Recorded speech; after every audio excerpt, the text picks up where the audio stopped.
자, 그 다음에 넘어갈게요.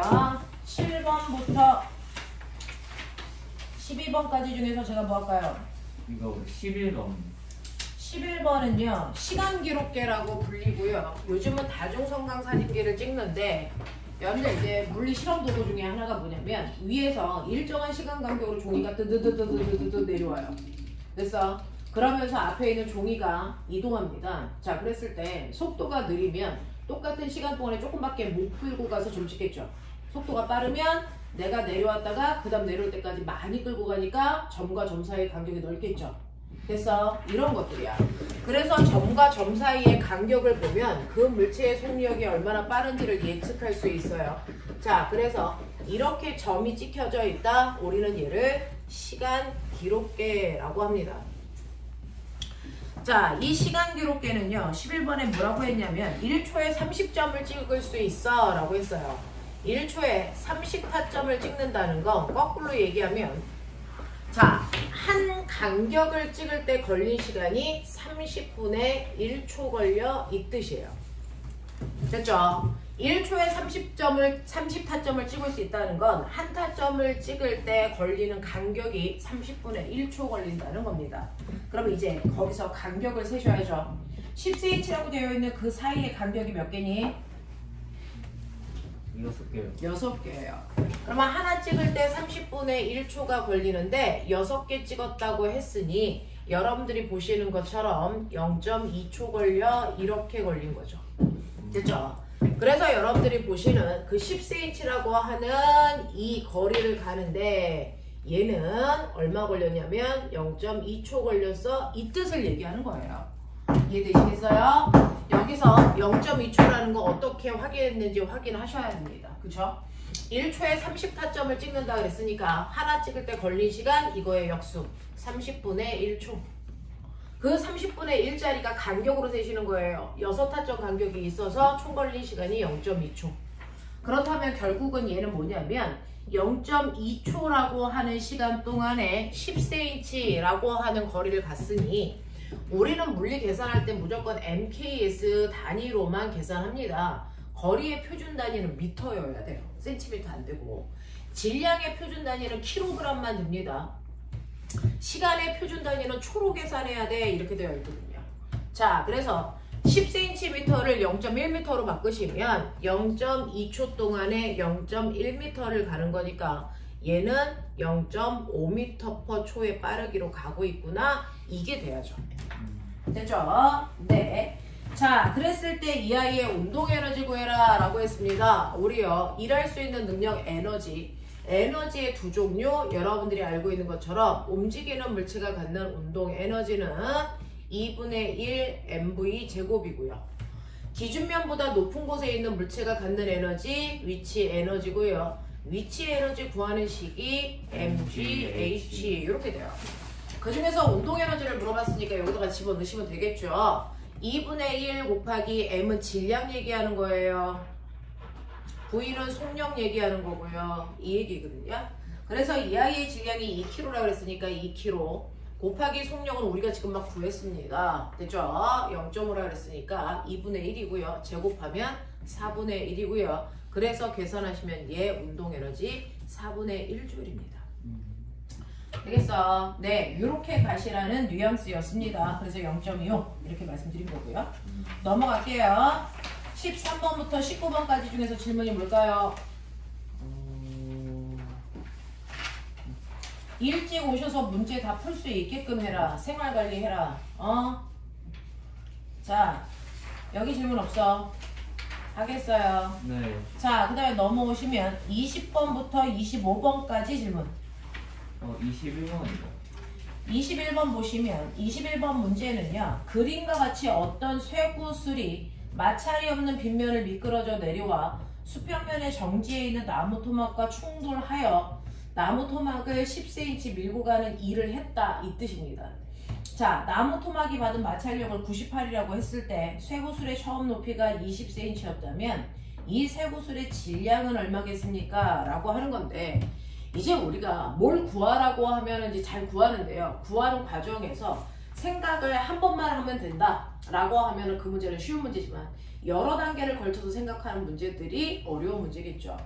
자, 이 쇠구슬이요. 빗면 위에서 굴러 내려옵니다. 자, 여기서 빗면 위에 가만히 있었을 때 얘는 뭘 가지고 있냐면 일할 수 있는 능력인 에너지 있어요. 그 중에서 무슨 에너지 있냐면 지면을 기준으로 했을 때 지면보다 높은 곳에 있으니까 당연히 위치 에너지가 있고 이 일할 수 있는 능력인 에너지가 일을 하게 되는 과정이야. 됐어? 네. 그러면서 선생님이 말씀을 드리면 만약에 이걸 계산했을 때 위치 에너지가 100줄이었다.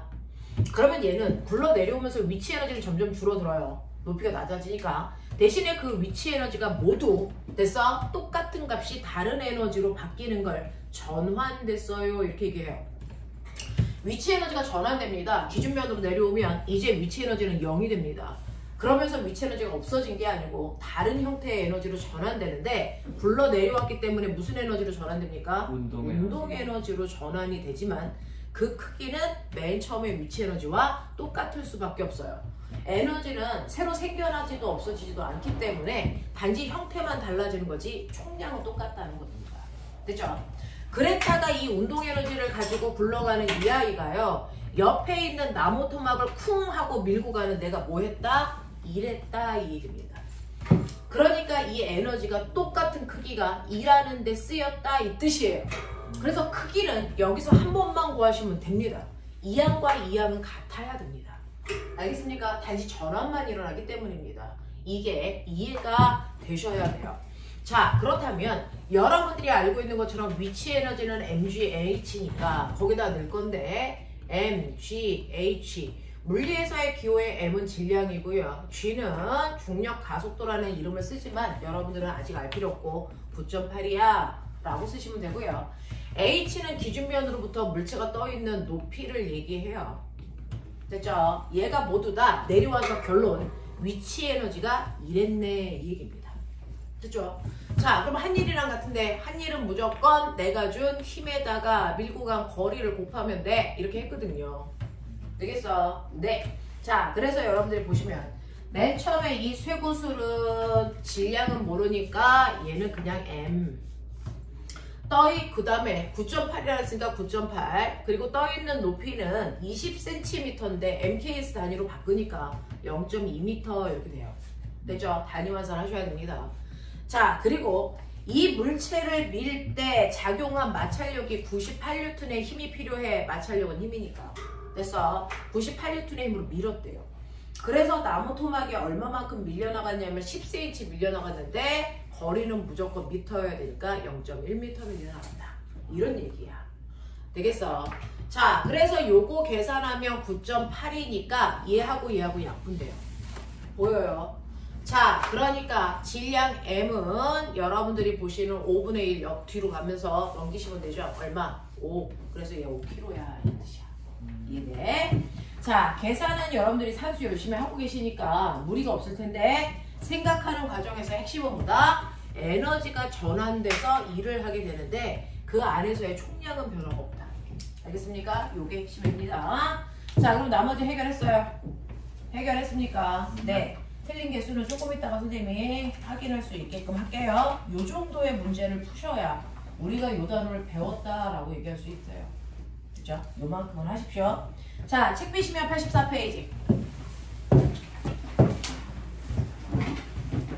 자, 숙제 연구 중에서 질문 있을까요? 채점까지 다 해가지고 오시는 거고 숙제는 83페이지까지였고요. 이 중에서 질문을 확인할게요. 혹시 80, 81에서 질문할 거 있었을까요? 없었는데. 자기 질문 꼭 해야 돼. 뭐?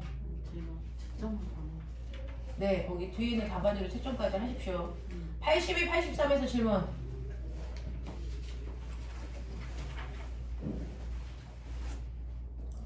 학원에서 수업 시간이 짧아가지고요. 채점 해줄 수 있는 시간이 없어요. 집에서 해가지고 오시고 틀린 거 체크해서 질문할 거 체크해 오셔야 수업 시간 안에 진도를 나갈 수 있어요. 자, 이렇게 됩니다. 자, 그러면 오늘 해야 되는 거, 오늘은 에너지 전환이 84페이지인데 내용이 짧아요. 그래서 오늘은 이거랑 열 파트랑 같이 나가볼 수 있게끔 할 테니까 오세요. 84페이지는 그동안 배웠던 거 정리입니다. 여러분들이 알고 있는 것처럼 에너지라는 건 일할 수 있는 능력인데요. 이 에너지는 다른 형태의 에너지나 또는 일을 하는데 끊임없이 다른 형태로 뭐 될 수 있다? 전환될 수는 있지만 에너지의 총량은 달라지니 안 달라지니? 안 달라져요. 맨 처음에 에너지가 100이었으면 아무리 걔가 다른 형태의 에너지로 바뀌던 일을 하던 다 100만큼 할 수 있다는 얘기죠. 그래서 에너지는 전환이 되고 그리고 에너지 값은 보존된다. 요 얘기입니다. 우리가 이미 수업하면서 수차례 했어요. 그 중에서 여러분들이 우리가 주로 현대인들이 사용하고 있는 에너지는 무슨 에너지일 것 같아요? 전기 에너지예요. 발전소에서 여러분들한테 전기 에너지를 공급합니다. 전기 에너지를 공급하면 이 전기 에너지는 콘센트를 통해서 전기 제품들이 다양한 형태의 에너지로 전환시켜 주는 거야. 그러니까 전기 제품들은 뭐다? 에너지를 전환시켜 주는 도구일 뿐이다. 그 안에서 다양한 형태의 에너지로 전환돼서 그걸 우리가 쓰는 겁니다. 선생님이 요즘에 제일 많이 쓰고 있는 게 전기난로죠. 됐어? 이렇게 전기 꼽으면 열 나오는 걸 전열기라고 부르는데 이렇게 여러분들이 알고 있는 전열기라고 하는 아이들은요, 전기를 꼽으면 열 나와요 이런 뜻이잖아요. 그러니까 전기 에너지를 무슨 에너지로? 열 에너지로 전환시키는 기구입니다. 됐어? 이걸 전열기, 전기난로, 전기다리미 이런 아이들 그래요. 됐어? 자, 그런가 하면 여러분들이 여기 보시면 됐죠? 엄청나게 많은 빛을 내는 전등들이 있단 말이죠. 자, 이러한 전등이라고 하는 아이는요, 전기 에너지를 무슨 에너지로? 비대던. 그렇죠. 빛에너지로 전환하는 장치들을 얘기합니다. 되겠어? 네. 그런가 하면 여러분들 TV 같은 것도요, 사실은 전기 에너지를 빛에너지로 만드는 거예요. 그래서 화면이라는 걸 보는 겁니다. 됐죠? 그래서 TV라든가 핸드폰이라든가 컴퓨터 모니터는 전기 에너지를 빛에너지로 만듭니다. 라디오 같은 경우에는 무슨 에너지로 바뀌냐? 전기 에너지를 무슨 에너지? 소리 에너지로 바뀌겠죠. 됐어? 선생님 핸드폰을 켜니까 빛도 나오지만 소리도 들려요. 네, 걔네들은 전기 에너지를 빛 에너지와 소리 에너지로 한꺼번에 전환시키는 거죠. 하지만 맨 처음에 받은 전기 에너지가 100이다? 그렇다면 100만큼만 전환할 수 있어요. 그러니까 만약에 빛 에너지로 60 바꿨다? 소리 에너지가 40 쓰고 있다는 얘기죠. 알겠습니까? 이런 식이에요. 그래서 에너지를 다양하게 바꾸는 장치들을 전기 제품이라고 하고요. 그러한 제품들은 용도에 맞게서 다양한 에너지로 전환시키고 있지만 총량은 항상 일정합니다. 물론 실제로 전기 에너지를 100만큼 받아도 일하는데 100을 다 쓰지는 못합니다. 그럼 어떻게 해요? 자, 여러분 핸드폰으로 전화를 1시간 동안 하면 핸드폰이 뭐합니까? 열나 뜨거워지죠. 됐죠? 그래서 일부는 열 에너지라고 하는 걸로 손실됩니다. 됐죠? 하지만 내가 핸드폰에서 충전해서 전기 에너지를 받았어. 그게 100이야. 근데 핸드폰에서는 빛 에너지로도 만들어 줄 거고 그 다음에 소리 에너지도 만들 거고 그 다음에 거기서 열 에너지도 나와. 맞죠? 의도하지 않았지만 열이라는 것도 발생을 해요. 그랬을 때 빛 에너지 40, 소리 에너지 30, 그럼 열 에너지는 얼마? 30입니까? 30 이렇게요. 됐어? 네, 이 모든 것들을 다한 값이 내가 맨 처음에 받은 에너지와 같다. 그래서 에너지의 총량은 항상 보존됩니다 라고 하는 겁니다. 그죠? 이런 식으로 다양한 형태의 에너지로 전환시켜주는 장치들이 84페이지에 나와 있고요. 이러한 전기 에너지는 어디서 만드냐? 발전소. 당연하죠. 전기 에너지라고 하는 우리가 가장 핫하게 쓰는 이 전기 에너지를 생산해주는 장소가 있다고요. 그걸 우리가 발전소라고 하는 거 여러분들 알고 계시고요. 발전소는 뭘로 전기 만들어? 라고 하는 거에 따라서 발전소에도 종류가 있어요. 맨 처음에 높은 곳에 있는 물이 떨어지면서 그 밑에 있는 물레방아를 돌려요. 그러면 그 물레방아가 가지고 있는 에너지를 이용해서 전기를 만듭니다. 됐죠? 자, 그럼 맨 처음에 우리가 알고 있는 수력발전소는요, 전기 에너지를 만든다는 얘기는요, 다른 형태의 에너지를 전기 에너지로 전환시켰다는 겁니다. 그러면 수력발전소는 맨 처음에 누가 가지고 있는 100이라는 에너지를 이용해서 전기 에너지 100으로 전환시켰어? 그건 맨 처음에 높은 곳에 있는 물이 가지고 있는 에너지. 맞지 말? 위치 에너지. 네, 그렇죠. 물이 가지고 있는 물의 위치 에너지를 이용해서 됐죠? 다양한 전환을 통해서 결국은 전기 에너지 만들어낸 거고 물이 가지고 있는 위치 에너지가 100이었다는 겁니다. 단지 위치 에너지를 전기 에너지로 똑같은 값을 바꿨을 뿐이지 그래서 에너지가 실제로 생산된 건 아니라고요. 그래서 원래 100이라는 에너지를 그냥 전기의 형태로 바꿔주는 곳 여기가 수력발전소. 됐죠? 화력발전소라고 하는 게 있어요. 화력발전소는 누가 가지고 있었던 에너지를? 석탄, 석유가 가지고 있었던 에너지를 불을 떼어서 열에너지로 바꿔서 그걸 전기에너지로 생산한 거죠. 그러면 석탄, 석유가 가지고 있는 어떤 물질이 가지고 있는 에너지를 우리가 뭐라고 그러는 줄 아세요? 그걸 화학에너지. 모든 물질이 가지고 있는 걸 화학에너지라고 해요.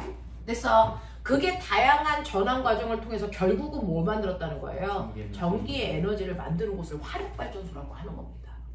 그래서 네, 그런가 하면 여러분들이 알고 있는 원자력 발전소 이런 것도 있죠.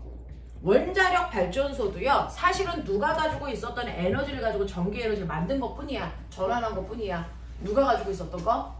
우라늄이라는 핵이 가지고 있었던 에너지. 그래서 무슨 에너지? 핵에너지가 100 있었어. 그럼 그걸로 전기에너지 100 만들어.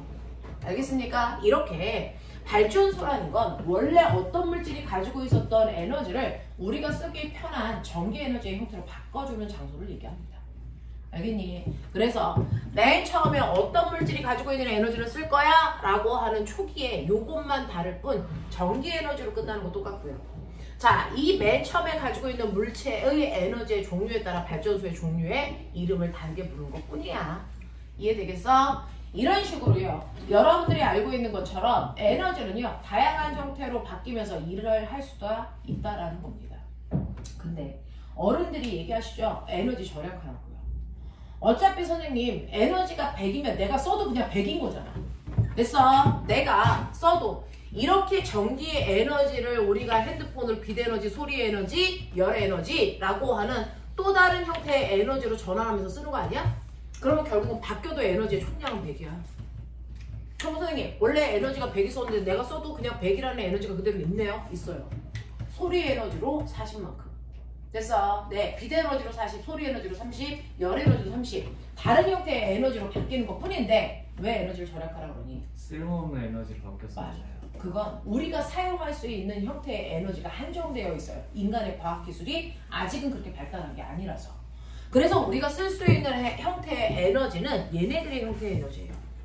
근데 그게 나중에 열에너지로 다 바뀌어버린 거죠. 여러분들이 쓰면 쓸수록 우리가 쓸 수 없는 형태의 에너지만 남죠. 그게 바로 열에너지예요. 그래서 그 열에너지의 형태로 바뀌면 그걸 우리가 쓸 수 없기 때문에 그래서 쓸 수 있는 에너지를 절약하라는 얘기입니다. 됐죠? 에너지의 총량은 그대로지만 쓸 수 있는 형태의 에너지가 줄어든다는 얘기다. 그래서 에너지를 절약하라는 얘기입니다. 그럼 열에너지는? 열에너지는요. 실제로 우리가 쓴다라는 건 선생님 열 쓰고 있잖아요. 네, 쓰고 있죠. 근데 우리가 사용을 하려면 그걸 그래서 보관했다 내 용도로 맞춰 전환시켜야 되잖아요. 근데 열이라는 게 인간이 알고 있는 기술로 가장 저장할 수 없는 에너지 형태야. 그래서 열을 가장 잘 저장하고 있는 게 뭐예요? 보온병인 거잖아요.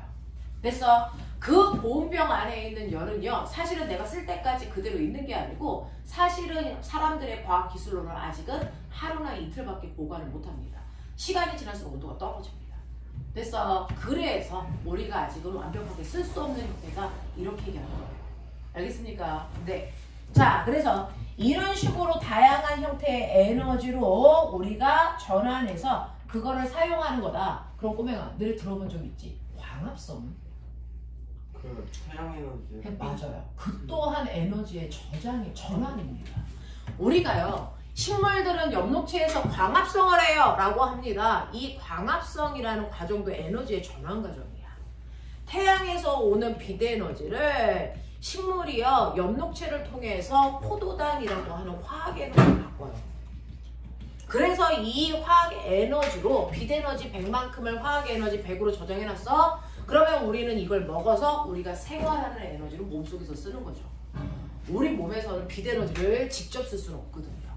됐어? 그래서 우리 몸에서 쓸 수 있는 형태의 화학에너지라는 한 단지 영양소로 바꿔서 우리가 먹고 그래서 그걸 쓰는 것 뿐이야. 만약에 우리도 식물처럼 비대에너지를 직접 쓸 수 있다면 번거롭게 음식을 먹을 이유가 없단 말이죠. 근데 동물 몸에는 비대에너지를 직접 쓸 수 있는 장치가 되어 있지 않아요. 됐어. 그래서 힘들게 하루에 3번씩 밥을 먹는 거죠.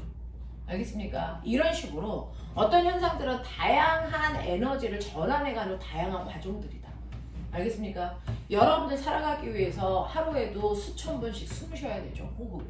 그 호흡은 여러분들이 먹은 화학 에너지를 여러분들이 생활할 수 있는 생활 에너지로 바꾸기 위해서 반드시 필요한 과정인 것뿐이야. 알겠습니까? 이렇게 동물도 식물도 끊임없이 에너지를 전환하면서 살아갈 수 있다고요. 알겠어? 이렇게 합니다. 자, 그래서 너네가 가지고 있는 이러한 내용들 넘기세요. 88페이지 보시면 88페이지에 1번 그림 좀 보죠. 요즘에 핫하게 쓰는 LED라고 하는 조명장치예요. 됐죠? 얘는 무슨 에너지를 바꿀까요? 전기 에너지를. 비대에너지로. 네, 비대에너지로 바꿔서 쓰는 장치인 것 뿐이죠. 됐죠? 자, 그 다음에 그 옆에 4번 그림 좀 보죠. 원래는 역학적 에너지가 보존돼야 되면 모든 위치 에너지가 모든 운동 에너지로 바꿨다가, 됐죠? 이렇게 내가 탱탱볼을 가지고 있습니다. 역학적 에너지 안에서의 완벽한 전환이 일어난다면 위치 에너지가 100이었으면 이게 떨어져서 운동 에너지가 100이 되고 그게 다시 튕겨서 다시 위치 에너지가 100이 되니까 원래 높이까지 무한 반복해서 내려갔다 올라갔다를 반복해야죠. 근데 실제로 내가 탱탱볼을 놓으면 그 그림처럼 원래 높이까지 못 올라오고 높이가 점점 줄어들다가 멈춥니다. 그럼 선생님 원래 높이까지 못 올라온다면 요만큼의 원래 있었던 위치 에너지 어디 갔다는 얘기야? 바닥이랑 쿵 하고 부딪히는 순간 열 에너지의 형태로 됐어 전환됐기 때문에 역학적 에너지는 감소한 겁니다. 알겠어? 이렇게 되죠. 그래서 4번에 답 틀린 거 찾으래요. 4번이요. 5번 아니에요? 아니고 아니 4번. 4번이. 네, 4번에 답.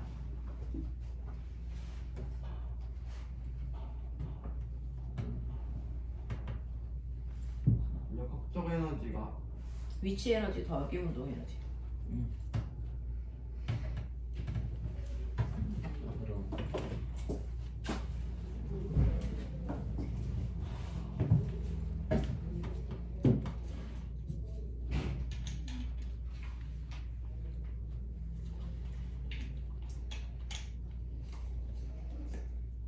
됐어? 네. 몇 번이 틀린 거야?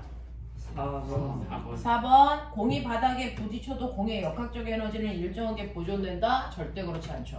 보존됐으면 원래 높이까지 왔어야 된다고요. 됐죠? 이런 거고요. 여러분들이 가지고 있는 그 옆에 있는 6번 볼게요. 100줄의 에너지를 가진 물체가 다른 물체에게 60줄의 일을 해줬어. 그러면 에너지 얼마 남았어? 40 남았어요. 자, 그러면 60만큼의 일을 해주고 정지했다면 그 40의 에너지도 다른 형태로 전환됐죠. 됐죠? 운동 에너지는 아니야. 정지했으니까. 그러면 그 40만큼의 에너지는 일하는 동안에 뭐가 발생했을까? 열 에너지. 열이 발생했겠죠. 얼마만큼? 40만큼. 그래서 2번입니다. 알겠어? 에너지의 총량은 바뀌는 게 아니야. 단지 다양한 형태로 전환되는 것 뿐이다. 알겠습니까? 네, 이렇게 됩니다. 그래서 에너지는 언제나 보존되는 거다. 됐어? 에너지의 총량은 항상 보존된다. 알겠습니까? 네, 다양한 형태로 전환되는 것 뿐이다 라고 하는 게 요 단원의 핵심 내용이죠. 자, 마지막으로 8번 문제 하나만 풀어드리고 그리고 우리가 열로 갈게요. 다음 그림과 같이 질량이 2kg의 물체가 5m 높이에 있어. 당연히 위치 에너지 있겠지. 됐죠? 얼마만큼? mgH만큼 있겠죠. 자, 그랬다가 얘가 미끄러져 바닥으로 내려왔을 때의 73줄만큼은 열로 발생했대요. 자, 그렇다면 바닥에 닿는 순간 이 물체의 운동 에너지가 얼마인지 볼게요. 자, 그러면 여러분들이 생각하는 것처럼 맨 처음에 그 물체가 가지고 있었던 위치 에너지가요. 내려오는 과정에서 얘가 운동 에너지로 일부는 남아있고 일부는 열 에너지로 바뀌었네. 이렇게 얘기하고 있는 문제예요. 자, 그 중에서 위치 에너지가 mgH고 운동 에너지는 2분의 1 mv 제곱으로 계산하고 이때 발생한 열의 에너지는 친절하게 73이야 줬단 말이죠. 자, 그럼 해보자. 이물체의 질량은 2kg이고요. 중력 가속도 9.8이고요. 높이는 얼마나 그랬었냐면 5m라 그랬죠. 그러니까 얘가 떨어지기 전에 최초의 위치 에너지 98줄만큼 있었는데 그 중에서 열로 73이 발생했으니 운동 에너지 얼마여야 되니? 빨리 산소 25줄. 25줄만큼이 운동 에너지로 됐어 바뀌었다는 거입니다. 자, 그랬을 때 이물체의 속력이 얼마니? 라고 물어봤어요. 그러면 집어넣으시면 되죠. 2분의 1 곱하기 질량 2kg 곱하기 속력의 제곱이 25래요. 날라가 꺼져 보이죠? 네. 그렇다면 V제곱이 25니까 V값은 얼마여야 된다? 5여야 된다. 그래서 바닥에 내려올 때 속력이 5다. 알겠습니까? 중3 애들도 가장 힘들어하는 문제인데 사실은 그렇게 어려울 이유가 없어. 알겠어? 개념만 정확하게 잡고 가자. 하겠죠? 됐죠? 여기까지의 역학적 에너지 보존 법칙과 에너지 보존 법칙까지 했습니다. 그래서 뒤에 92페이지는 문제 92페이지까지는 문제 풀어 오셔야 됩니다. 됐죠? 네. 선생님이 다음 주까지밖에 수업을 못한다 그랬잖아요. 그래서 네. 다음 주까지 10회 해당되는 거 끝내드리고 정기부터 진도 나갈 수 있게끔 해드리려고 10파트를 오늘 하고 다음 주까지로 정리를 해드릴게요. 자, 그러면 오늘은 열의 기본적인 거 하자. 이거 중학교 2학년 됐어. 네. 7단원인가 그럴 거예요. 그래서 중학교 2학년 친구들은 2학기 기말고사 시험 범위일 겁니다. 아이고. 자, 그렇다면 이제부터 들어보죠. 중학교 2학년 내용 왔어요.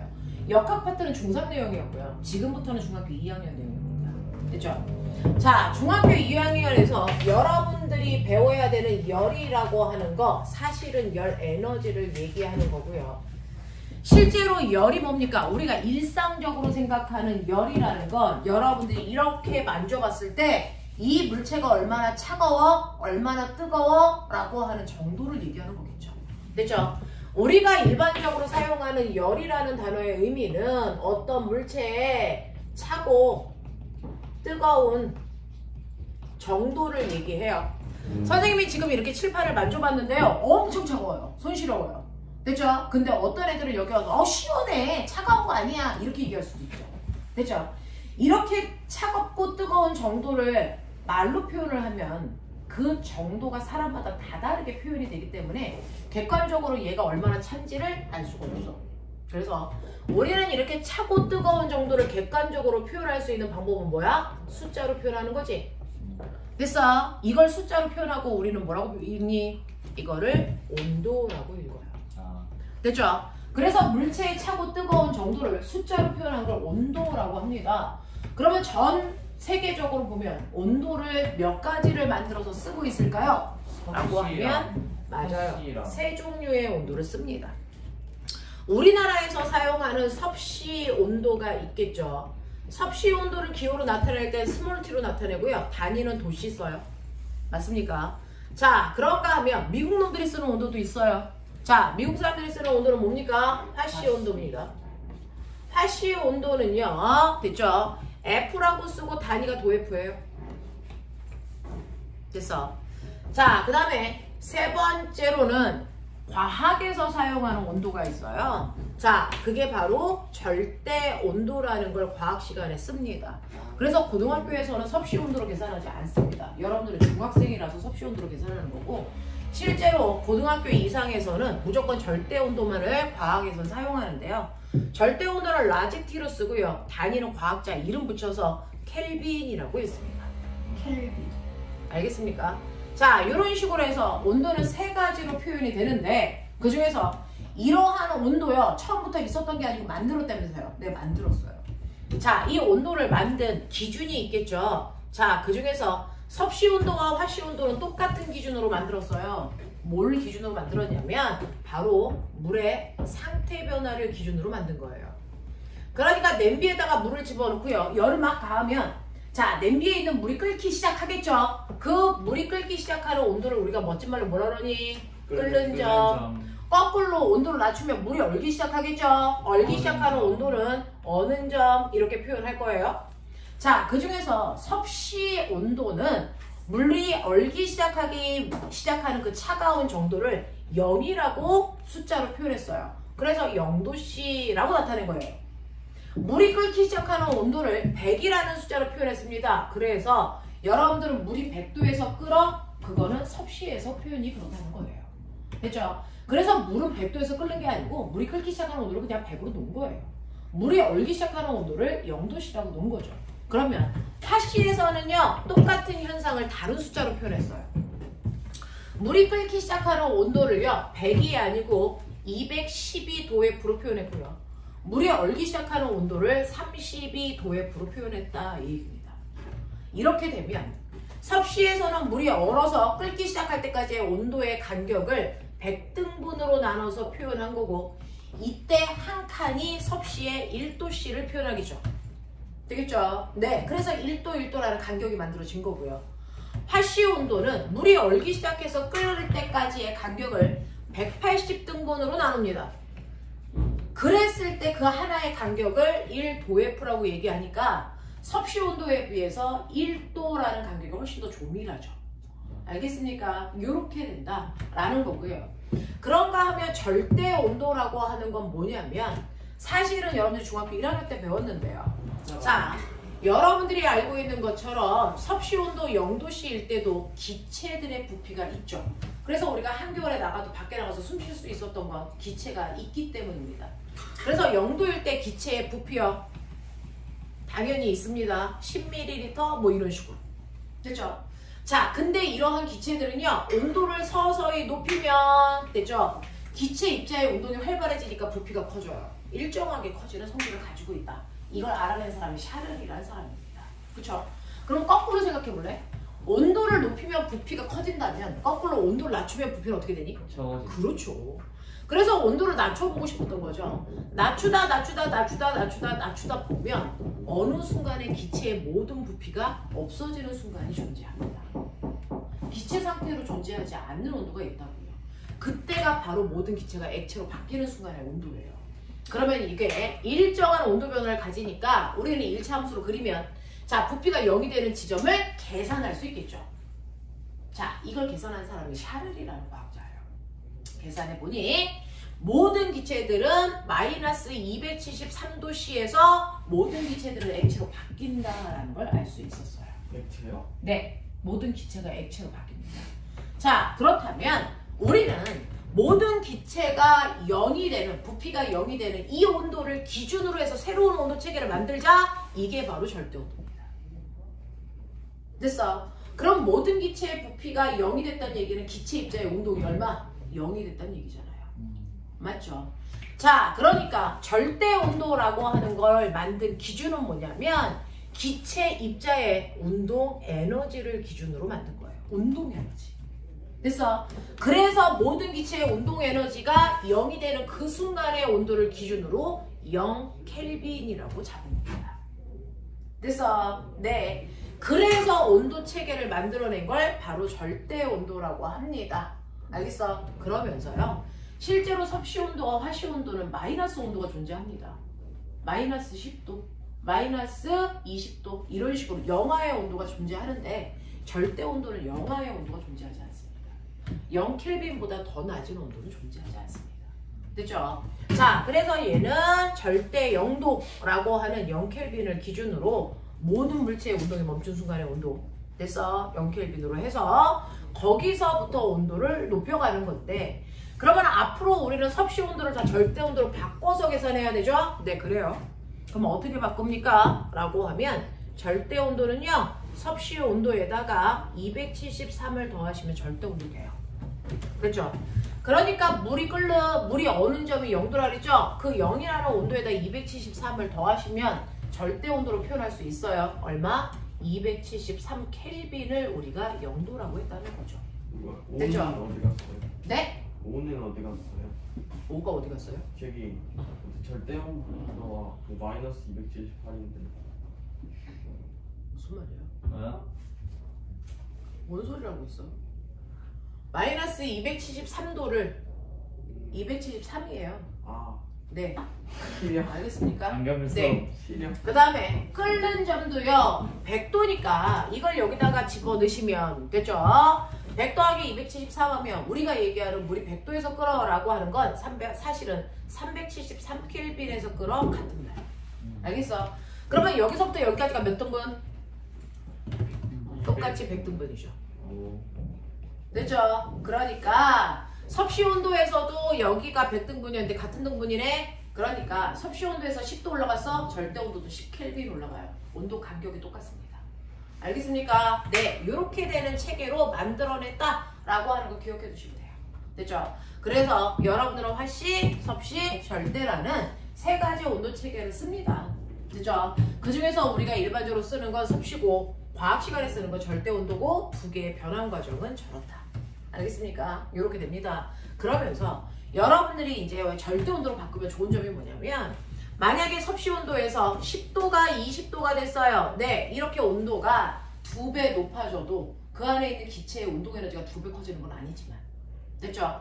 이거를 절대 온도로 바꾸면 10켈빈보다 20켈빈이라는 온도에서 기체의 운동은 10켈빈일 때보다 20켈빈일 때 운동 에너지를 2배 가져요. 무슨 말인지 알겠어? 절대 온도는 정확하게 운동 에너지와 비례하는 값입니다. 절대 온도가 2배 커지면 그 안에 있었던 입자의 운동 에너지도 정확하게 2배 커진 겁니다. 알겠습니까? 이렇게 된다는 거 여러분들이 알아두시면 되죠? 그래서 과학에서는 절대 온도로 모든 것들을 표현하려고 한다. 됐죠? 자, 그러면 거기에 맞춰서 여러분들이 알고 있는 온도계라고 하는 거를 이용해서 온도를 측정하시면 되는데 문제는 이런 식으로 내가 온도 체계를 표현할 수 있게 되면서 모든 물체들의 온도를 측정했겠죠. 자, 그래서 측정을 해봤더니 여기 이렇게 수조에 자기야 온도가 다른 두 개의 물을 내가 넣었어요. 반을 갈라서. 하나는 80도의 뜨거운 물이고 하나는 20도의 차가운 물을 두 개를 얇은 막으로 접촉시켜 놨다는 거죠. 그럼 시간이 지나면 어떤 일이 발생할까? 그 가운데 온도로 변할 것 같은데. 자, 실제로 시간이 지나면 무조건 열은 항상 뜨거운 데서 차가운 쪽으로만 이동합니다. 온도가 다른 물질을 접촉시키면 그 순간부터 열은 무조건 이동합니다. 됐어? 그 열이 이동하는데 열은 무조건 고온에서 저온으로 열의 이동이 일어납니다. 선생님, 그럼 거꾸로 가는 열은 조금이라도 있지 않을까요? 절대 존재하지 않습니다. 됐어? 열은 무조건 항상 고온의 물체에서 저온의 물체 쪽으로만 이동하다 보니 고온의 물체 쪽은 자기가 가지고 있는 열을 차가운 애한테 계속 주잖아요. 그러면 온도가 뚝뚝 떨어지겠죠. 됐어? 차가운 물체는 뜨거운 물체로부터 열을 받잖아요. 온도가 쭉쭉 올라가겠죠. 자, 그거를 그래프로 그리시면 시간이 지남에 따라 두 물체의 온도 변화입니다. 맨 처음에 80도였던 아이는 온도가 뚝뚝뚝뚝 떨어질 거고요. 20도인 물체는 온도가 쭉쭉쭉쭉 올라가다 보면 두 개의 온도가 같아지죠. 같아지면 그 순간부터는 두 물체의 열의 이동이 일어나지 않고 그 상태의 열을 그대로 유지합니다. 됐습니까? 자, 이때 항상 수평이 되는 그러면 이 둘의 온도가 같아지는 이 온도가 둘의 가운데 온도야? 아니야. 뜨거운 물이 많으면 더 높은 데서 열평형, 차가운 물이 많으면 더 아래쪽에서 열평형. 알겠습니까? 그래서 이렇게 열평형이 됐다고 치자. 자, 그랬을 때 두 개의 온도가 같아진 이 순간을 열평형 상태라고 하고요. 이 열평형 상태가 될 때까지만 뜨거운 물질에서 차가운 물질 쪽으로 열이 이동한 거고 온도가 같아지는 그 순간부터는 열의 이동이 일어나지 않습니다. 알겠어? 온도가 같아진 상태를 뭐라고 한다고? 열평형 상태라고 한다고요. 됐죠? 네. 이런 식으로요. 열은 항상 온도 차에 의해서 뜨거운 물질에서 차가운 물질 쪽으로 이동하려는 경향성을 가지고 있습니다. 그래서 두 개의 온도가 같아지는 그 순간부터는 열의 이동이 일어나지 않게 된다. 되겠습니까? 그러면 선생님, 이렇게 뜨거운 물질에서 차가운 물질 쪽으로 열의 이동이 일어난다 그랬죠? 어떻게 열이 가는 거예요? 라고 하는 열이 이동할 때요. 열 이동 방법이 있겠죠. 열이 이동하는 방법, 열은 그냥 가지 않습니다. 됐어? 열이 이동하는 방법은 무려 3가지나 있어요. 그 중에서 첫 번째는 전도라는 방법, 두 번째는 대류라는 방법, 세 번째는 복사라는 방법. 이 세 가지 방법으로 열이 끊임없이 이동합니다. 되겠어? 자, 그 중에서요, 전도라고 하는 방법, 대류, 복사, 얘네들 각각 뭐가 다른데 어떨 때 열을 이동시키는데 라고 하면, 전도라고 하는 건 고체 물질들 사이에서 열이 이동할 때 사용되는 방법이고요. 자, 대류라고 하는 건 액체나 기체 물질 쪽에서 열이 이동하는 방법이고요. 복사라는 건 어떤 물질도 사용하지 않고 열이 직접 이동하는 방법이야. 자, 그럼 볼게요. 전도라고 하는 거예요. 실제로 이렇게 알콜 램프가 있었구나. 알콜 램프가 있으면 내가 여기에다가 이렇게 커다란 철사 같은 걸 놓고요. 알콜 램프 쪽에 한쪽을 가열하고 반대쪽을 이렇게 손으로 만지고 있어요. 그러면 계속 잡고 있으면 손 뜨거워질까 뜨거워질까? 뜨거워지겠죠. 왜? 열이 여기서 여기까지 이동해 왔다는 겁니다. 철사를 통해서.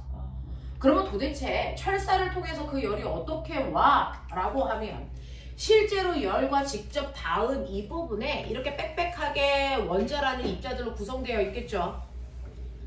자, 그랬을 때 맨 처음에 앞에 있는 A라는 입자가 열을 받으면 열받은 입자들은 운동이 뭐 해주는 줄 아세요? 아, 그러면서 활발해져요. 됐죠? 그럼 엄청나게 활발하게 움직이면 그 옆에 빽빽하게 있는 입자들과 계속 뭐 하게 되니? 충돌. 그 충돌에 의해서 뭐가 발생하니? 마찰. 그래서 마찰에 의해서 열이 발생하죠? 그래서 그 충돌 때문에 열이 옆으로 건너갑니다. 되겠습니까? 열을 받은 입자들은 운동이 활발해져서 그 활발해진 입자들끼리 충돌을 하면서 열이 그 충돌함에 의해서 건너가는 거. 됐어? 이렇게 열을 받은 입자들의 충돌에 의해서 열이 전달되는 현상들을 우리가 뭐라 그런다? 이걸 전도라고 합니다. 됐죠? 선생님, 근데 네. 그 같은 고체인 플라스틱은 열이 네, 안 통하잖아요. 그래서요. 실제로 물질들마다 열을 전달시키는 속도는 다 달라요. 됐어요? 그거를 우리가 열 전도율이라고 하는데 지금 얘는 선생님이 철이라는 금속 물질이었고요. 이거를 철이 아니고 유리막대로 해볼게요. 똑같은 길이로 됐어? 갖다가 대고 열이 여기까지 오는지를 잡고 있어 보세요. 유리 냄비 뜨거워져 안 뜨거워져? 그 또한 뜨거워져요. 되겠습니까? 단지 뭐가 다르냐면 열이 거기까지 전달되는 속도만 다른 것 뿐이야. 그 속도를 확인하기 위해서 중학교 때는 어떻게 하는 줄 아세요? 똑같은 간격에다가 촛농을 떨어뜨려서 거기에다가 이쑤시개를 세워서 굳힙니다. 그러면 굳겠죠.